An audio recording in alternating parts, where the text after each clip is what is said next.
Assalamualaikum warahmatullahi wabarakatuh.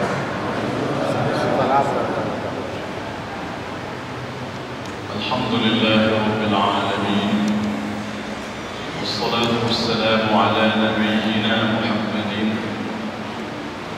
ashrafil anbiya'i wal mursalin alladhi arsalahu Allahu rahmatan lil alamin.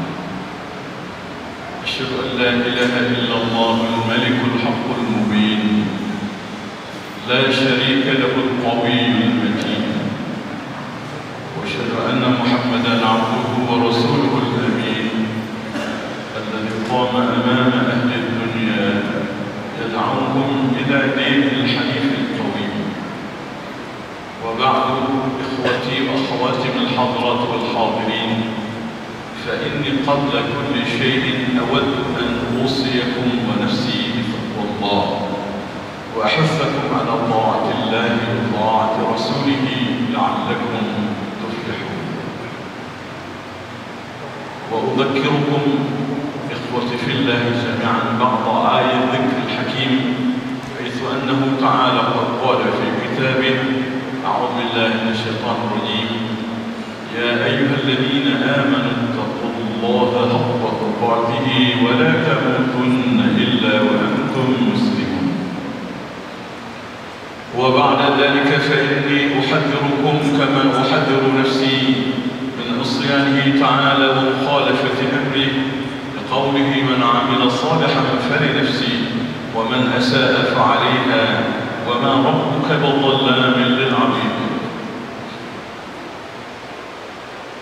Jamaah yang dirahmati Allah, setelah kita memuji Allah, berselawat kepada Rasulullah, kita memperbaharui dan memperkuat kedua syahadatain kita, kedua kalimat syahadat kita atau syahadatain.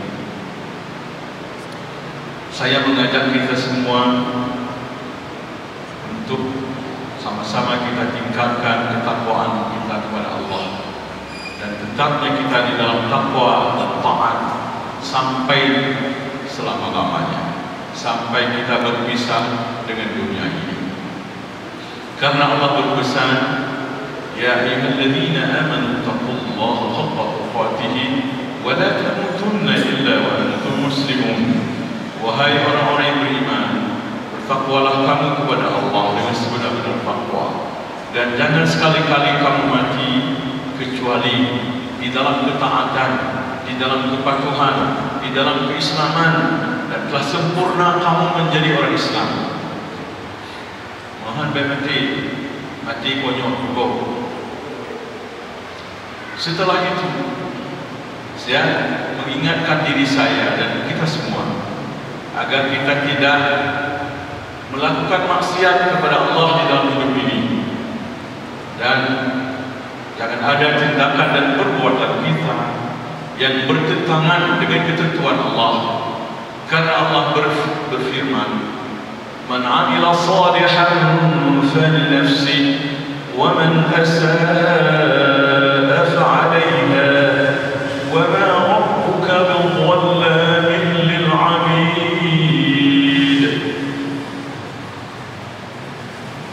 Siapa yang berbuat kebaikan, maka manfaatnya untuk dirinya sendiri, dan siapa yang melakukan perbuatan yang bertentangan dengan ketentuan Allah, lakukan kejahatan, maka itu menjadi tanggung jawabnya sendiri, resiko ditanggung sendiri.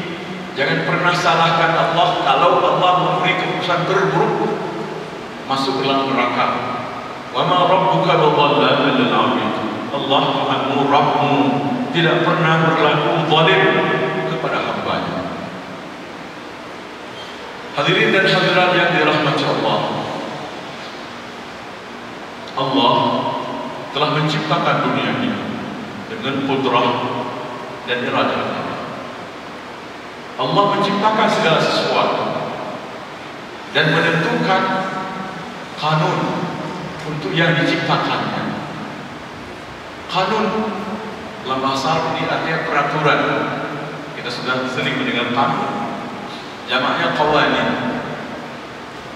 Jadi segala yang diciptakan oleh Allah dibuat kanunnya.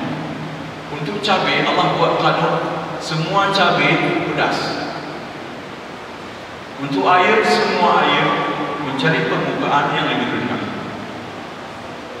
Yang namanya gula mesti manis, yang namanya garam mesti asin. Ini kanun Allah yang tidak pernah berubah.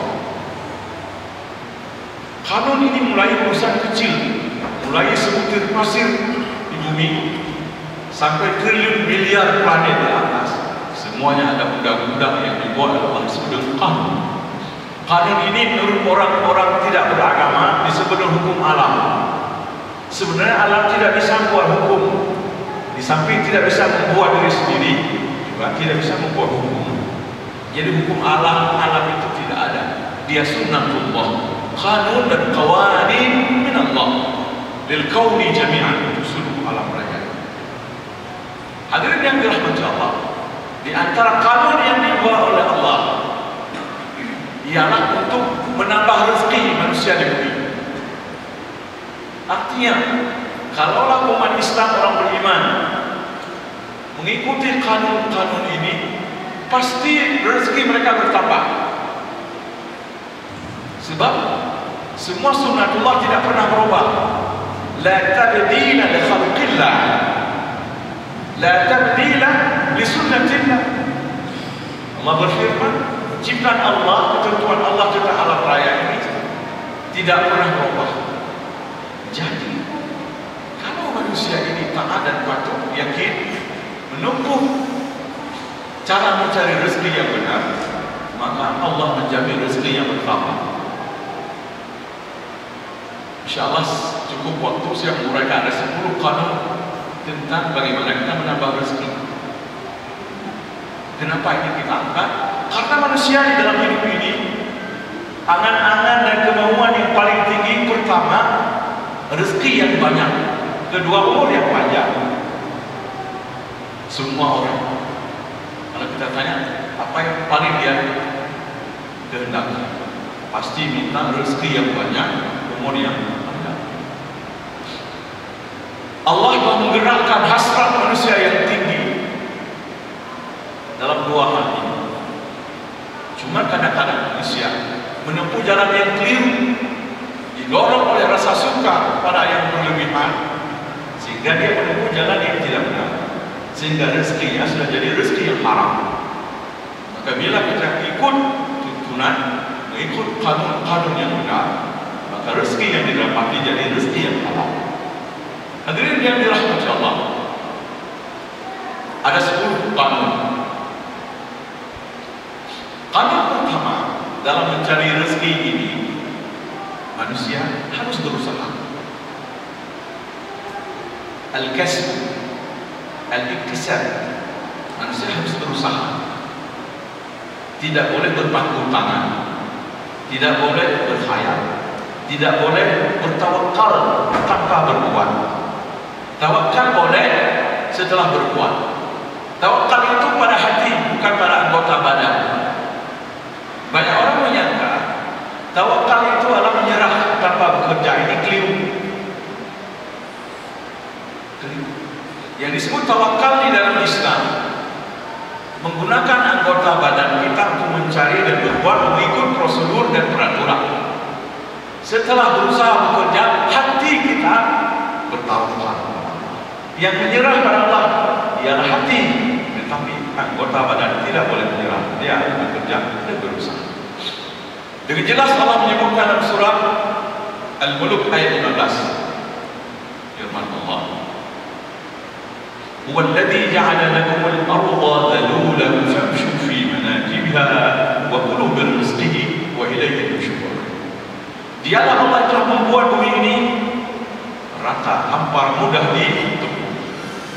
Dan di berbagai belahan bumi Allah titip rezeki untuk manusia. Di laut ada rezeki, pinggir laut ada, di tengah kampung ada, di gunung ada, dalam gunung, di mana-mana ada rezeki. Famshu fi manakibiha, tugas kamu bergerak, berjalan ke pojok-pojok bumi, cari rezeki yang halal. Wa kulu min rizqihi, Ambil, cari dan makan rezeki Allah yang telah disediakan untukmu. Wa ilaihi nusyur, jangan lupa. Jangan habis waktu kamu hanya cari rezeki dan bersenang diri, sebab kamu nanti akan dihimpunkan di sisi Allah. Jangan habis waktu untuk cari, tidak ingat tugasmu, beribadah, bertobat, beribadah sebelum mati, sehingga kamu ini berbahagia dalam kehidupan kita. Wa ilaihi nusyur. Dalam surah Jum'ah di bagian akhir sekali. Fa idza qudiyatis salatu fantashiru fil ardi wabtaghu min fadlillah wadhkurullaha katsiran la'allakum tuflihun. Bila salat Jumat telah selesai dilakukan, fa idza qudiyatis salatu fantashiru, maka kamu bertebaran di muka bumi. Jangan lama-lama sekali di masjid. Tapi harus ada zikir, bukan langsung habis salat perlu balik, bukan. Ada doa, ada zikir, baca dulu, tenang dulu, minta dulu, istighfar dulu, zikir dulu. Sebab ada orang itu salah. Ada juga orang sampai asal tak bangun-bangun, Allah menyuruh bertebaran, fantashiru fil ardh. Untuk apa? Wa btaghu min fadlillah, cari olehmu karunia Allah, itu rezeki untukmu, untuk keluarga, untuk anak.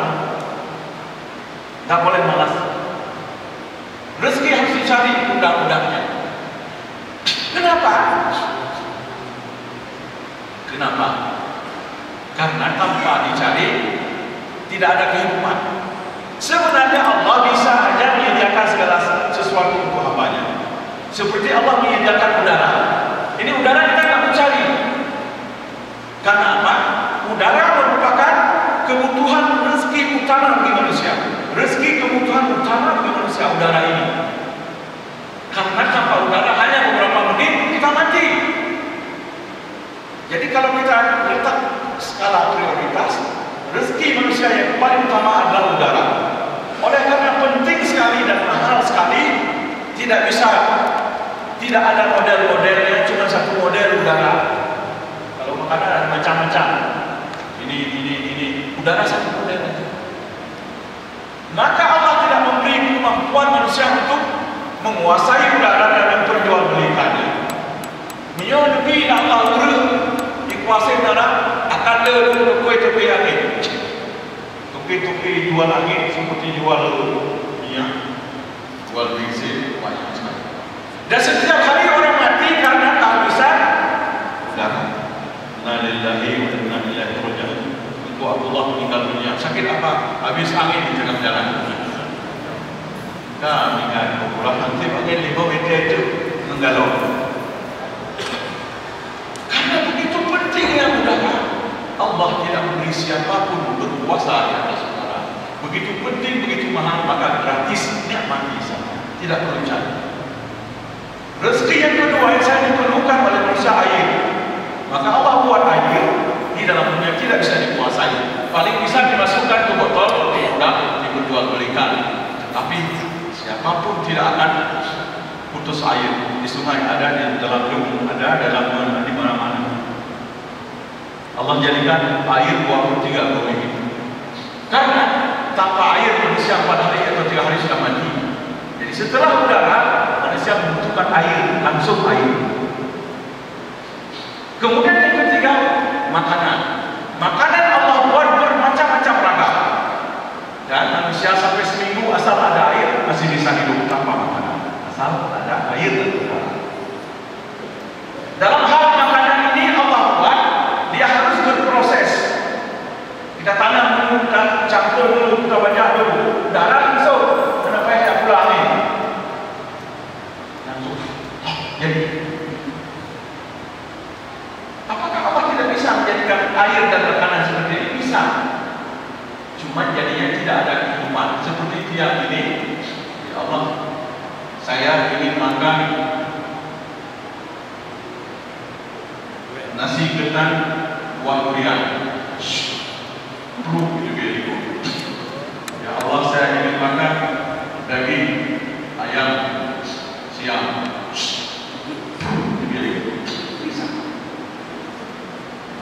Tidak mustahil. Ya Allah, saya tak melahirkan. Biar anak saya lahir seperti anak Isa atau anak Gabriel. Gimana?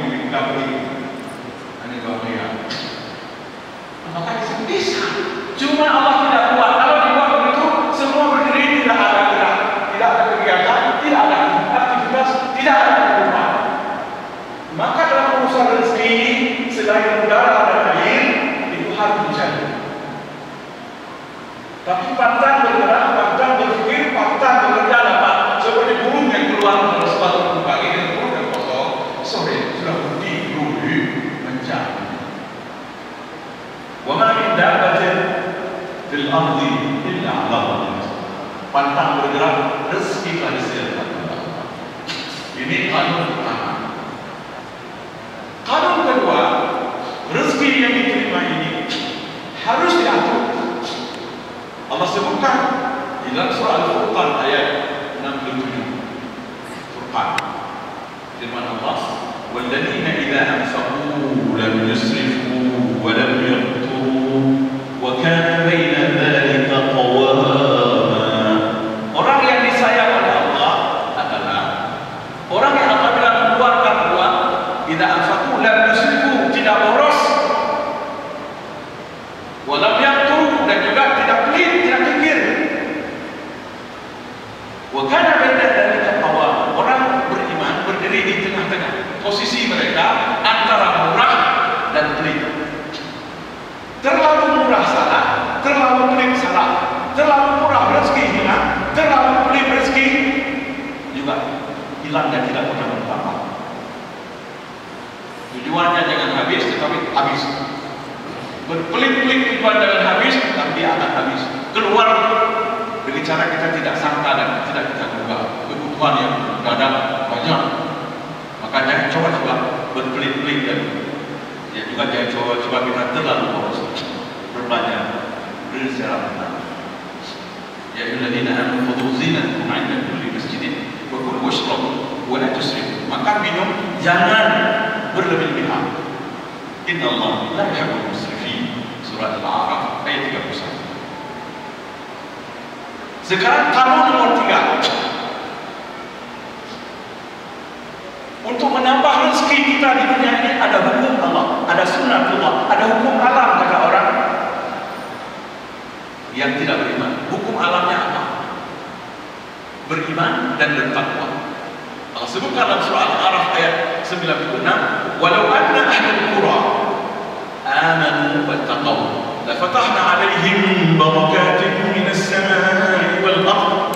Seandainya penduduk dalam desa, dalam kampung, dalam kota amanu, beriman, wattaqaw, dan bertakwa, la fatahna, pasti kami buka kepada mereka barakatin, bermacam bentuk berkah-berkahan rezeki, minas samai wal ardh, dari langit dan bumi. Jadi dunia ini jadi bermasalah karena mereka tidak Islam dan tidak beriman. Siapa yang menerapkan Islam dan kehidupan, selamatlah dia. Siapa yang menerapkan keimanan, amanlah dia. Aman anaknya, aman keluarganya, aman rezekinya, aman, semua jadi aman dengan iman. Rezeki dijamin pada Allah. Dengan takwa, tanpa diduga-duga kata Allah datang rezeki. Dan masalah yang dihadapi bisa dipecahkan dengan jalan kemudahan yang Allah kasih. Disebutkan dalam surah Talaq ayat 1 dan 2, "Wa may yattaqillaha yaj'al lahu makhraja wa yarzuqhu min haitsu la yahtasib." Siapa yang bertakwa kepada Allah, yaj'al lahu makhraja, Allah berikan kepadanya jalan keluar dari masalah yang dihadapi. Masalah sosial, masalah keluarga, masalah dengan mertua, masalah dengan tetangga, masalah ekonomi, masalah politik, masalah all kinds of problem you are facing. You can overcome, you can cope with the ways shown and given by Allah to you. Kalau semua masalah bisa dipecahkan. Ketika kita sudah kebingungan, nggak ada lagi kaedah kita bisa menyelesaikan masalah, terbuka pintu ke atas. Terbuka pintu-pintu dari Allah untuk orang yang beriman dan bertakwa. Dan Allah beri rezeki, wa yarzuqhu min haitsu la yahtasib, dari yang tidak pernah dia duga dan tidak pernah diperhitungkan. Maka ketika ekonomi bermasalah, nilai tukar jadi turun seperti hari ini, jangan kebingungan. Jalan paling pantas adalah tingkatkan iman dan ketakwaan kepada Allah. Semua bisa datang recovery, penyembuhan dan kesembuhan Allah. Enggak percaya, buat sunnah Allah. Dulu dalam perjalanan panjang Bani Umayyah itu bersilih berganti antara ekonomi mundur dan maju. Ketika umat di bawah kepemimpinan Umar bin Abdul Aziz, Khalifah Umar bin Abdul Aziz, dipastikan semua orang taat dijaga taat, rezeki mereka melimpah, dan zakat yang mereka bayar tidak bisa dibagi lagi di sekitar, harus dibawa ke Afrika. Di transfer dan distributed to African countries. Tuwazza ila buldan Afriqiyah. Semua sudah kecukupan. Enggak percaya kerak. Ini sunnatullah, tidak pernah berubah seperti tidak pernah berubah cabai pedas. Jaminan 100%. Allah tidak pernah berubah sunnah yang sudah dijamin. Wa may yattaqillaha yaj'al lahu makhraja wa yarzuqhu min haitsu la yahtasib. Sekarang tergantung sejauh mana keimanan kita kepadanya, sejauh mana kita bertakwa kepadanya, sejauh itu Allah selesaikan masalah ini, dan sejauh itu Allah beri kemudahan dan menambah dalam rezeki. Hadirin yang dirahmati Allah, sekarang nomor 4. Cara menambah rezeki dalam Islam. Firman Allah dalam surah Taha ayat 132, wa'mur ahlaka bis-salati wastabir 'alaiha la nas'aluka rizqan nahnu narzuquka wal 'aqibatu lit-taqwa. Suruh anggota keluargamu salat, semua yang ada di rumah tidak salat. Walaupun menantu baru pulang dengar di rumah kita baru seminggu, tidak boleh salat, mesti salat. Kalau tak salat hilang rezeki, peluang rezeki hilang, keberkahan rezeki hilang. Gara-gara bersyahadat. Seandainya tidak bersyahadat seperti Cina, itu tak apa-apa. Ini gara-gara syahadat ini, dia ini merupakan syahadat, fungsi syahadat dari dalam Islam. Ya, saya sebutkan 2 aja. Fungsi pertama, syahadat itu pintu masuk Islam. Tanpa syahadat kita tidak masuk Islam. Kita memang sudah duluan Islam, sudah ada dalam Islam, tapi setiap hari syahadat la ilaha illallah dalam azan, dalam qamat, dalam khutbah, dalam salat, hayat pertama, hayat kedua, selalu kita memperoleh syahadat. Ya. Fungsi syahadat kedua, titik awal perubahan hidup. Seorang yang sudah mengucapkan asyhadu an la ilaha illallah, asyhadu anna muhammadan rasulullah, hidupnya harus dirubah sesuai dengan tuntunan. Seorang non-Muslim di Medan yang dulunya minum bir makan babi, ketika asyhadu an la ilaha illallah diucapkan, dia berhenti minum bir dan berhenti minum makan babi. Dia rubah. Kenapa orang Islam sekian lama di Indonesia tidak merubahnya? Sedangkan fungsi syahadat adalah titik awal perubahan hidup seorang Muslim. Nah, salat, kata Allah, membawa rezeki. Rumah yang orang baca salat di dalamnya, rumah yang orang di dalamnya melakukan salat dan baca Quran, baca istighfar, berselawat kepada Allah, mengagungkan asma Allah, jaminan rezeki. Al-baitu marzuqun wal madrasatu tuqamu fiha as-salawat. Sekolah-sekolah yang didirikan salat di sana. Wa tuqra'u fiha ayatullah, dan dibaca ayat Allah di sana. Fal madrasatu marzuqah, sekolah itu diberi rezeki. Wa dakakin, toko-toko yang di sana ada salat, ada istighfar, ada bacaan Al-Quran, marzuqah, diberi rezeki. Tidak percaya tak bukan. Jadi ketika pintu rezeki kita sempit, jangan berkelahi dengan orang, jangan kita bersaing secara tidak sehat, jangan bunuh orang, jangan potong rezeki orang, jangan potong orang. Salat yang benar, suruh anggota keluarga semua salat, Allah memberi rezeki. Suruh. Wa'mur ahlaka bis-shalah, perintahkan anggota keluargamu untuk salat. Perhatikan ahlaka keluargamu. Wastabir 'alaiha, tabah dan tekun kamu dalam melakukan salat dan dalam mengajak orang untuk bersalat. La nas'aluka rizqan, kami tak minta apapun darimu. Nahnu narzuquk, kami yang jamin rezeki padamu. Wal 'aqibatu lit-taqwa, keberhasilan hidup, ketenangan hidup itu dimiliki oleh orang yang takwa. Jaminan Allah. Surah Taha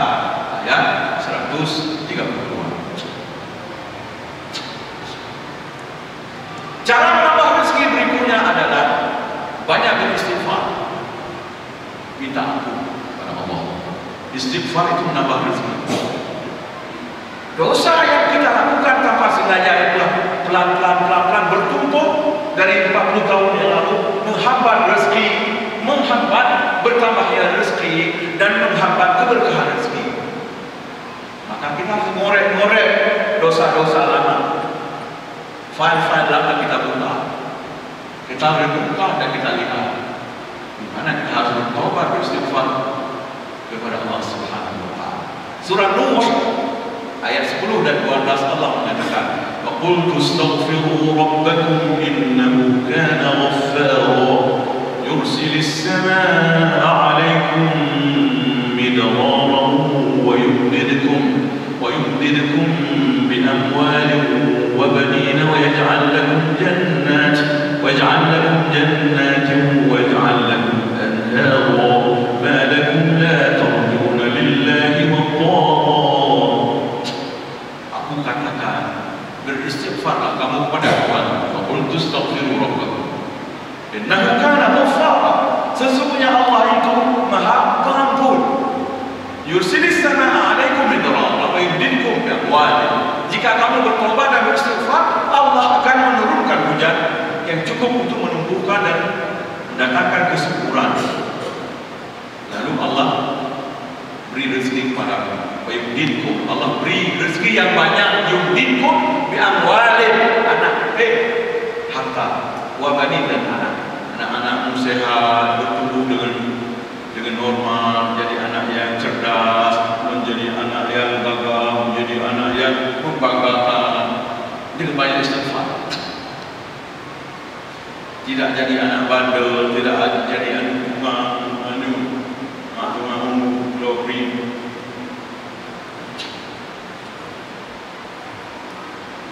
Jadi anak-anak yang kuat,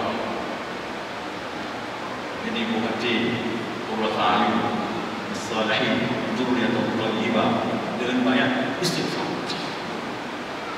Subhanallah.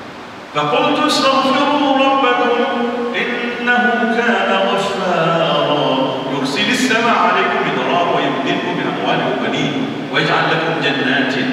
Dan Allah kasih untukmu taman-taman, lampu, kebun, dengan itu apa? Tambak di dekat laut, pool,